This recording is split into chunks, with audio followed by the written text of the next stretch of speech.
everyone. Welcome to this edition of 12 on Health. You're watching News 12 Connecticut, as local news gets. About 70,000 people in Connecticut alone have Alzheimer's or a related dementia. And since the number continues to grow as people live longer, Alzheimer's advocates are urging Congress to allocate more money to Alzheimer's research and a plan for the growing number of Alzheimer's patients. For a local man who is in on the fight, this is personal.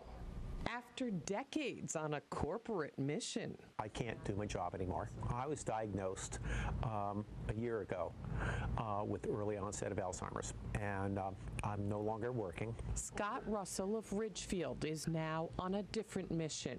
Whimsical.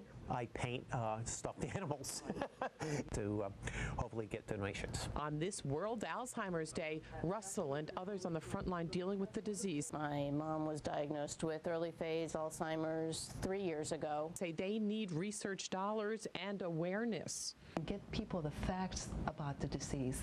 Every 70 seconds, someone develops Alzheimer's disease. That is just one of the facts they want you to know. There's a lot of exciting work. There's over 100 drugs in clinical trials right now. At the International Conference on Alzheimer's Disease, the researchers that presented were very optimistic that in our lifetime, they'll be able to develop drugs that will change the course of the disease. While Russell hopes for big advances, he focuses on various small ways to pay back and help other people. I make the most of my life while I have it. I'm going to be going through some clinical trials. You know, who knows if it's going to help me, but maybe it's going to help somebody else later on down the road.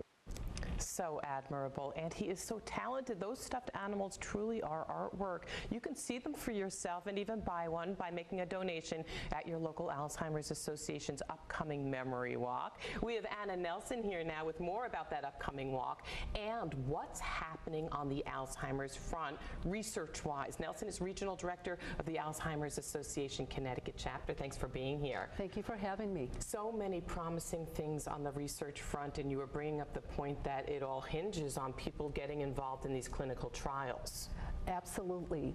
There's, as I mentioned before, there's about 100 clinical trials underway and dozens more that are actually ready to go from the laboratory to the clinical trials. The need right now is to get people to volunteer to participate in these studies. When you think about the fact that it takes about 18 months to recruit enough volunteers to participate in these studies, and each study lasts about 3 years, in order to go and test all those 100 drugs plus, it will bring us to the year 2030. By that time, we'll have 3 times the number of people with Alzheimer's. Oh boy. What is the draw? What is the reason why a family member, a caregiver, ought to say to their loved one with Alzheimer's, let's look into this clinical trial? I think it's very important. It gives the individual the opportunity, as Scott mentioned, to get the word out about the disease and to let others that they can still contribute and that this is something that they can contribute for generations to come. And can you promise them they'll get good care? Yes.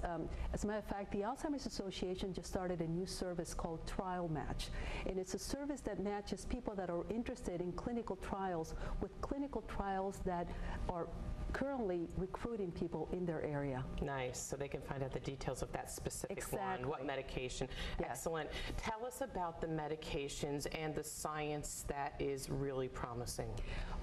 There's currently about four medications in the market that help with the symptoms for a period of time. 3 of them are called cholinesterase inhibitors, and what they do is they prevent the breakdown of acetylcholine in the brain, which is a chemical messenger that is important for memory. And they are Aricept, Exelon, and Razidine. So it will help with the cognitive abilities? That they help with that. There's also another drug called Namenda, and that's a different kind of chemical messenger that also helps with the cognitive symptoms. There's also medications in the market that address the behavioral and the psychiatric symptoms that present themselves. We like to suggest that families try the non-medical approach, and there's a number of strategies that can be incorporated along with the medications. So is that based on a kind of behavior? Exactly. That we find that a lot of times some of the behavioral challenges are due to the environment. So it's a matter of looking closely at is it a new living arrangement? Are we changing the routine? People with Alzheimer's like to stick to their routine, so family caregivers can get some of those tips from the association. They can take part in some of our training programs. Every Alzheimer's patient I've met has either communicated or shown signs of extreme frustration. Right. That is that something that can be worked with, that can be reduced? Exactly, and a lot of it is in the approach. The association does a number of these trainings in the community on how to handle behavioral challenges, communication techniques, simple approaches. It's really a matter of looking about the way that we project ourselves with the individual, because as they lose their ability to communicate or the ability to understand word, a lot of the communication becomes nonverbal. Gotcha. With the medication, you are looking for something that will change the course of this disease. You say it's realistic, we could see it in our lifetimes. Yes. Are you saying something that would literally slow the progress of it? Stop it where you find it? Something that will change the course of the disease, that will allow the individual to stay at home for much longer and perhaps even for their entire course of the disease.